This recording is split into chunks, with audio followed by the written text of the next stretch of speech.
What's going on, everybody, and welcome to another episode of the Other Side of the Firewall podcast, where we talk about the latest and greatest in cybersecurity news, as well as we highlight those movers and shakers and glass ceiling breakers, those people of color who made it to the other side of the proverbial firewall. My name is Ryan Williams, and as always, I'm joined by Shannon Times. What's up? What's up?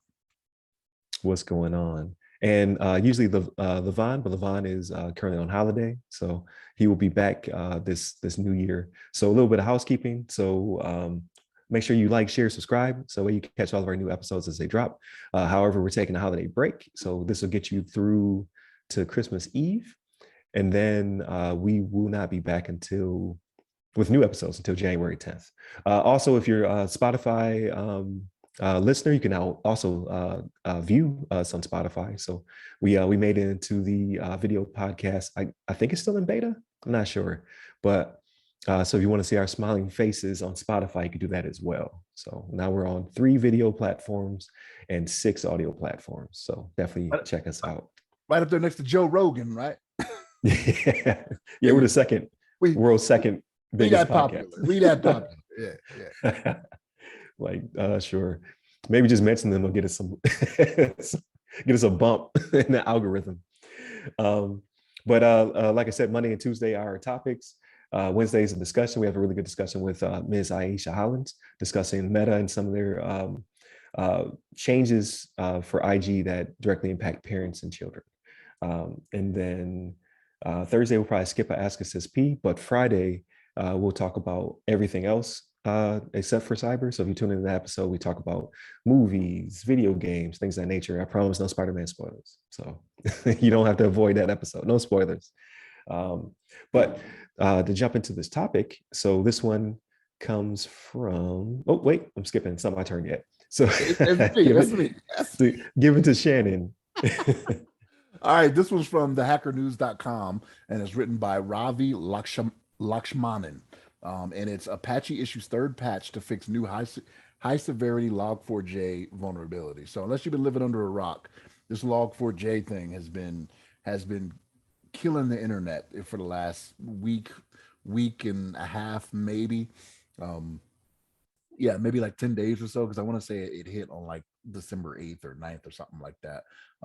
But this is the 3rd attempt at trying to patch it, right? Like this is how serious this was, right?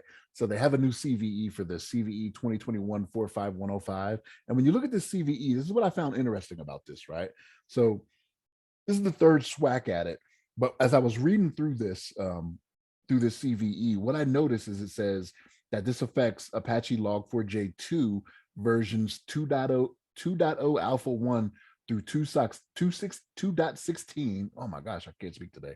But it's excluding 2.12.3, right? So at one point there was a fix for this. This was a known issue that was fixed in a previous version. So 2.12.3 was already aware of this issue and it was fixed. So why it didn't carry forward from there, why Apache didn't go forward and say, okay, keep this and just go forward with our patches, I can't even explain to you. But because usually it's one of those things where it's cumulative, right? Like you build upon what you already have, but it didn't happen in this case. But neither here nor there, like where we're at now, right? But this was one of those things where when we did a story on this last week, I want to say it was like something like 30% of web servers out there were affected. Is that right? Yeah, something like that. One third of all internet facing web servers. 33%, so even higher than the 30%. So 33%. But no, this is something out there and it's serious, right? Like these companies need to be out there and get on the ball with this when it comes to patching their Apache. But there you go. But staying ahead of it, right? Staying ahead of the game, right? But this is one of those things where this actually this triggered an emergency directive from CISA as well, right? The U.S. Cybersecurity and Infrastructure Security Agency, right? And they have a deadline of December 23rd, which is next Wednesday, I think, something. Yeah, next Wednesday, December 23rd. Yeah, 4 days from now. Yeah. Yep, to get this taken care of, right? So, this is something that is being taken very seriously. You know what I mean? Because it's one of those things where we know we have issues like this and we know we need to take care of them, but I don't understand how in this day and age, over this past 20 2 months, with the days of COVID. I don't understand how we're still at this point where people don't think cybersecurity is something serious that we need to be looking into, right? Because if you like, they're not even patching the log4j. Like if it's version 1, they're like, look, that's not even supported anymore, we're not even worried about that, right? But I know it's still out there, right? It's one of those things where Right. they still got it out there to be vulnerable because it's just the easy route, right? But this is what you run into. So especially when it comes to businesses that maybe run an Apache for their web servers, how much money are you losing now, right, with it being down, right? This is what you try to avoid. Spend that little bit of time, that little bit of money ahead of the game, as we talk about all the time on this podcast, right? Which is why we should be your go-to source for these types of issues, right? uh, but how many times do we talk about this and getting ahead of the game and just taking that little bit of time? You know what I'm saying? This is exactly why. But Ryan, what you got on this, man? Yeah, definitely. I think you covered all of the keynotes to include how to say the gentleman's name that wrote the article. So sometimes I give them to you just because. But no, this definitely falls within us, right? Like your vulnerability assessment and things of that nature. Like I definitely want to get your take on it. For me, the biggest takeaways are, like you said, they're not patching the end of life Apache stuff, but how much of the internet is comprised of that.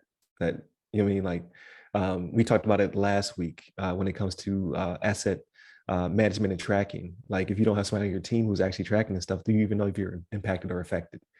Do you know what version you're currently on? Like when you talk to the C-suite that doesn't have the CISO integrated into it, like they probably have no clue if they're being impacted and how vulnerable their systems are right now, because that's just not what they do. They're not on the IT and security tip all the time. So if you're end of life, you're more vulnerable than the rest of the world. If you are current, you're still vulnerable. So you need to get this patch. And there will probably be several more patches to come, because just as quickly as the good guys are looking to defend this vulnerability, the log4 shell vulnerability, the people who are exploiting it are looking to keep a foothold in your network. So you should be worried, and you should be checking for these devices, whether you be a large or a small company. Well, with that being said, I think another important piece of this is just vulnerability assessment in general. Like I don't think we pay enough attention to it. Like you just assume that the vendor's going to push a patch, but in this case, um, you just can't be certain. Like you need somebody on your team that this is their job. Whether it be, you hire if you can't afford a CISO on premise, and you get a vCISO, or some consulting company or someone who is looking after you, who is keeping abreast of this type of information, because it could be missed. Like it's starting to turn to memes now, right? So it's starting to get lost. Like that initial flood of very good information that poured out is being diluted by, is it log4j or is it log4? Like, how do you pronounce it? You got the meme with the lady and the cat arguing over the pronunciation of the vulnerability in question. Like you're starting to lose a little bit of that punch, that impact of taking care of this. So I can see this going into the new year. Hopefully people do pass their systems by the deadline, so before Christmas Eve. But again, this hit at the perfect time. Like people are between holidays, they're starting to shut down. Like, is your security team even on premise right now? You know what I mean? Like, are they running on uh, uh, what is it called? Not lights out, but Minimal manning. uh, yeah, minimal manning in your SOC. You know what I mean? Like what is happening out there in the world right now? So this could persist into 2022. Also, I feel bad. Like we always joke about how the sizzle gets no sleep. But this hit at the worst time. Like if you were on vacation, like that has been canceled until you take care of this vulnerability. So uh, And it's just the way of the world. Ryan, you mentioned last week, and what you're alluding to this week as well. Like it doesn't even have to be like, yes, the CISO is gonna have to put some work in, right? But you talked about it being a lower level person that's just looking at configuration management stuff, right? Yeah. To know whether or not you actually have, okay, what versions of this do we have? Do we have someone that's looking at our licenses, our software versions, doing Yeah. any type of management like that. Like that could be the low level person, right? That could be that person that gets their foot in the door, right? You know what I mean? That Yeah. if they want to pursue a career in IT or a career in cyber, actually, this could be where they start out, right? And it could be an experience to be like, okay, I see how the little stuff makes sense to have, that everybody is Yeah. overlooking, right? Yeah, definitely. So that could be, like you said, a entry level job, somebody who's tracking software license agreements and just a spreadsheet of what do we have? We have web servers. What is on our web server? This like um, that's definitely a job, and like you said, a foot in the door. So definitely think about that. If you don't currently have that, think about how I can bring somebody into cyber who can protect me and keep the company going. Because at the end of the day, it's all about keeping the company going. That's what cybersecurity is for. Like we protect the business so the business can continue to make money. Um, so with that being said, hit up the website, www.theothersideofthefirewall.com. You get to all our social medias. You can hit me up personally. I'm at RyRy Security Guy. That's RYRY Security Guy on LinkedIn, Twitter, TikTok, and IG. Levon is Levon Maynard on Twitter. So definitely continue to tune in, watch us throughout the holidays, like, share, and subscribe. And you can now watch us on Spotify. So stay safe, stay secure.